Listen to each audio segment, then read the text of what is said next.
ইদানিং গ্রামে বা শহরে যেখানেই যাচ্ছি একটা কথাই শুনতে পাচ্ছি, এবার ভোট কিভাবে দেব। এবার নাকি একদিনে 2 ভোট, তার মানে ভোট সেন্টার 2 বার যেতে হবে, 2 বার লাইনে দাঁড়াতে হবে।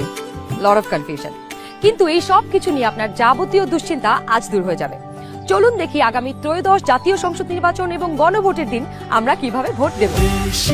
ভোটের দিন একদম সকালবেলা আপনার ভোট কেন্দ্রে চলে আসবেন। নারী পুরুষ ঠিক এইভাবে আলাদা আলাদা লাইনে দাঁড়াবেন।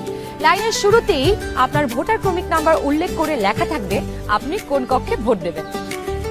ভোট কেন্দ্রের কোন কক্ষে আপনি ভোট দিবেন সে বিষয়ে আনসাররাও আপনাকে সহায়তা করবেন। এরপর আপনি সোজা চলে যাবেন আপনার ভোট কক্ষে। কিভাবে নারী এবং পুরুষ ভোটারদের আলাদা রুমে ভোট গ্রহণ করা হচ্ছে চলুন দেখে আসি। কক্ষগুলোর বাইরেও ভোটার ক্রমিক নম্বরগুলো লেখা থাকবে। প্রথমেই একজন পোলিং অফিসার আপনার নাম এবং ভোটার নম্বর জিজ্ঞাসা করবেন। তারপর আপনার চেহারার সাথে আপনার ভোটার তালিকায় থাকা ছবি মিলিয়ে দেখবেন। এটা আমি, এখানে একটু খারাপ আসছে ছবি। বাবার নাম আনিসুজ্জামান। ভোটার আয়শা খানম, ভোটার নং 0157। প্রথম পোলিং অফিসার আপনার নাম এবং ভোটারের ক্রমিক নম্বর জোরে উচ্চারণ করবেন, যেন কক্ষে থাকা সহকারী প্রিজাইডিং অফিসার এবং পোলিং এজেন্টরা শুনতে পারেন।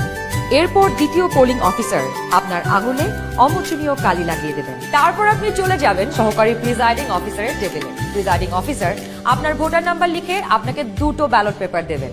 জানি এবার গণভোটের জন্য গোলাপি ব্যালট আর সংসদ সদস্য নির্বাচনের জন্য সাদা কালো ব্যালট। বাহ! ব্যালট পেপার নেবার সময় আপনাকে স্বাক্ষর করতে হবে। আপনি চাইলে টিপসই দিতে পারেন। দেশের ছবি আপনার হাতে।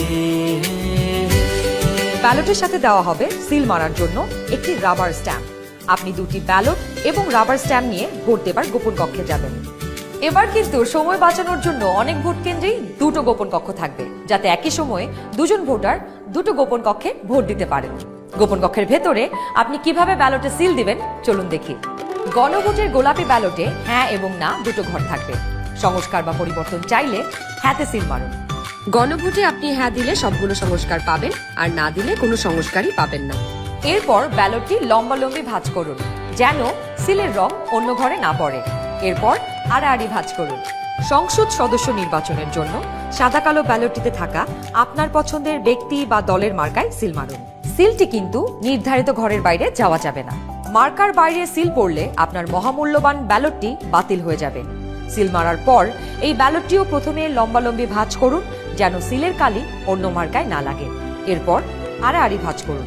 এবার গোপন কক্ষ থেকে বের হয়ে স্ট্যাম্পটি সহকারী প্রিজাইডিং অফিসারকে ফেরত দিন এবং একই ব্যালট বক্সে 2টি ব্যালট পেপার ফেলুন। ব্যাস, হয়ে গেল একদিনে 2 ভোট। একদম সহজ, তাই না? তাহলে নিশ্চিন্তে ভোটের দিন চলে আসুন আপনার ভোট কেন্দ্রে আর ভোট দিয়ে বুঝে নিন দেশের মালিকানা। দেশের চাবি আমাদের হাতে।